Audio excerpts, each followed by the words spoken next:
ഈശോയെ, എനിക്ക് എൻ്റെ ജീവിത പങ്കാളിയെ സ്നേഹിക്കണം. ഒത്തിരി കുറവുണ്ട്. ഈ കുറവ് കാരണം എനിക്ക് അതിനെ സ്നേഹിക്കാൻ പറ്റുന്നില്ല.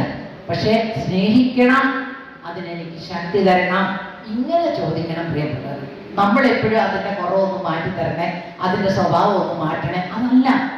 ആയിരിക്കുന്ന ആ കുറവിൽ നിന്നുകൊണ്ട് എനിക്ക് സ്നേഹിക്കണം. ആ സ്നേഹം തരാൻ, ആ ശക്തി തരാൻ കർത്താവിന് സാധിക്കും. ഇത് വിശ്വസിച്ച് നമ്മൾ ചോദിക്കണം. അതാ വിശ്വാസം. ഞാൻ ചോദിക്കുന്നത് എന്തും യാചിക്കുന്നത് എന്തും തരാൻ കഴിവുള്ളവനാണ് കർത്താവെന്ന് വിശ്വസിച്ചുകൊണ്ട് ഞാൻ ചോദിക്കുമ്പോൾ അത് കിട്ടും. അതുകൊണ്ട് ഇതിനകത്തേക്ക് വചനം കണ്ടുപിടിക്കണം.